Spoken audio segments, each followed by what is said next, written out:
La Revolución Mexicana de 1910 fue una prolongada ola de violencia que al irse extendiendo colocaba a los vencedores frente a una serie de desafíos durante lo que debería ser la etapa constructiva de la revolución.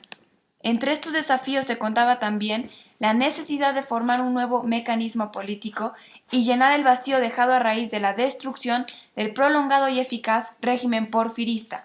La Constitución de 1917 intentó dar una respuesta legal a ese interrogante, postulando un régimen presidencialista y asimismo sentando los cauces democráticos que debían posibilitar las elecciones y el cambio de gobernantes.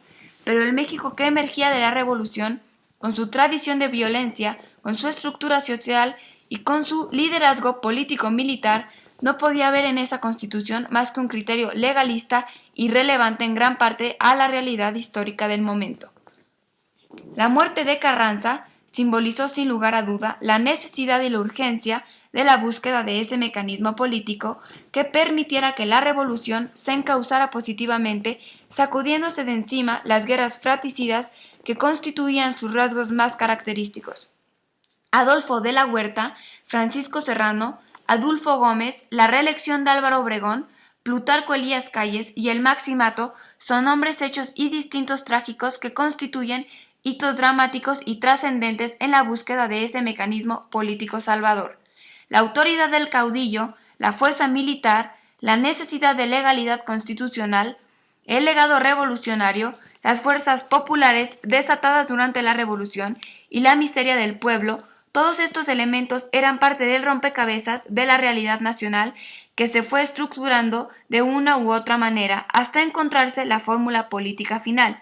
Y estos elementos tenían nombres propios: los caudillos, Carranza, Obregón, Calles, las fuerzas militares, Serrano, Amaro, Escobar, Almazán y muchos más. La necesidad de la legalidad de la Constitución de 1917, el legado revolucionario, sufragio efectivo, no reelección y tierra y libertad, las fuerzas populares desatadas durante la revolución, las ligas agraristas, las colonias militares de Cedillo, por ejemplo, u otros similares, y un campesinado del nombre del cual siempre se hablará y al que se podrá movilizar nuevamente de acuerdo a las necesidades de los jefes político-militares, y finalmente la miseria del pueblo, con millones de nombres propios, con mujeres, hombres y niños que no habían cambiado básicamente sus niveles de vida luego de la revolución.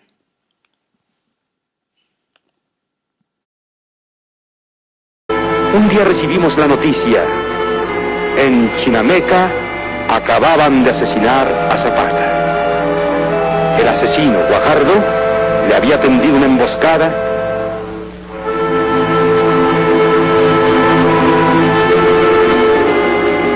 y en una humilde tumba quedó enterrado uno de los hombres más populares de la revolución. Desmoralizados sus partidarios a las órdenes del general Ayaquica, poco después se rindieron a Pablo González en Atlisco.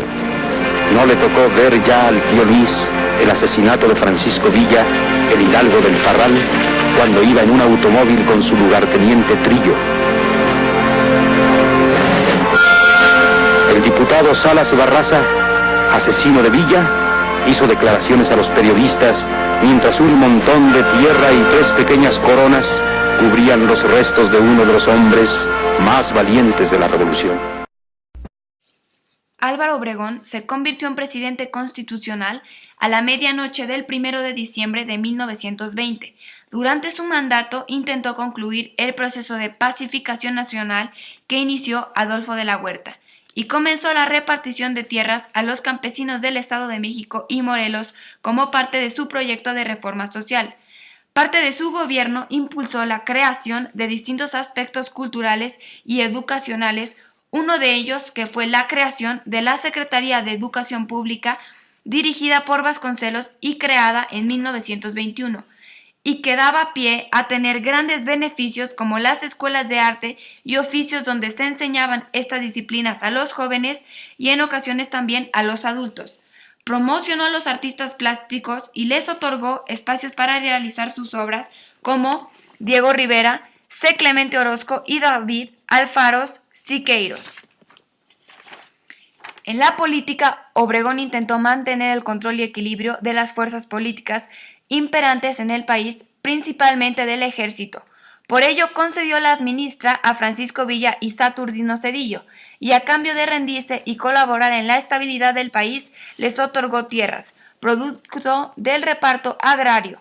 Otra de las preocupaciones del gobierno obregonista fue obtener el reconocimiento de los Estados Unidos, ya que en este caso dio una nueva revuelta armado en su contra. Obregón quería usar el apoyo de los Estados Unidos y esto se logró a través de un proceso que vino primero por el convenio de la Huerta Lamo y después sucesivamente de los tratados de Bucareli. Estos tratados convenían en tres aspectos. El primero, los estadounidenses podían obtener aspectos agrícolas expropiados y que se pagaran en abonos en la inteligencia de que en la superficie afectada no fuese mayor de 1.755 hectáreas. La segunda parte consistía en formar una comisión que revisara las reclamaciones que se habían acumulado desde 1868, tratando por separado las que se hubieran originado durante la Revolución. Y por último, con referencia al petróleo, los comisionados mexicanos aceptaron que el artículo 27 no fuera retroactivo. En cuanto a la nacionalización de los hidrocarburos, siempre que los propietarios o arrendatarios hubieran efectuado antes de 1917 un acto positivo que demostrara el acto de extraer el combustible. Al entrar Calles a la presidencia, Obregón se dedicó al campo y buscó a través de Calles un segundo mandato a través del cual terminaría siendo trágico. Calles notó que realmente era lo suyo gobernar y decide quedarse en el poder, pero sabiendo lo que le había pasado a Juárez, Tejada, Díaz o lo que él le había hecho a Obregón, decide cambiar de táctica. En vez de tomar el poder directamente, mejor gobierna detrás de los presidentes y funda su partido, el PNR, ahora PRI. Emilio Portes Gil pidió protesta como presidente provisional en 1928 para llamar a elecciones extraordinarias el 17 de noviembre de 1929. Durante estas elecciones, Ortiz Rubio se enfrentó a José Vasconcelos.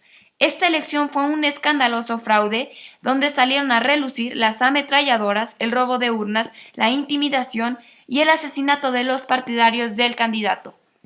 Ortiz Rubio obtuvo el triunfo sobre su oponente José Vasconcelos, quien valientemente huyó del país y se refugió en Francia. Pascual Ortiz Rubio, su periodo presidencial, pasó sin pena ni gloria al quererse oponer a los designios de su titiritero Calles.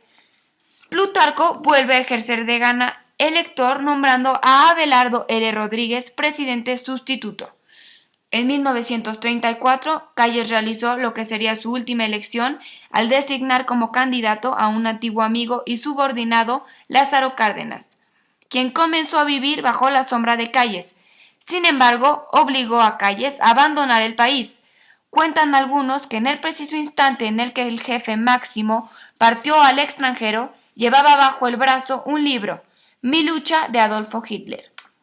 Cárdenas fue un presidente populista que trajo a nuestro país políticas paternalistas y populacheras, copiadas de regímenes socialistas. Gracias a nuestra revolución, hoy tenemos más de 45 millones de mexicanos en la miseria, índices de escolaridad 5 veces inferiores a las de los países desarrollados.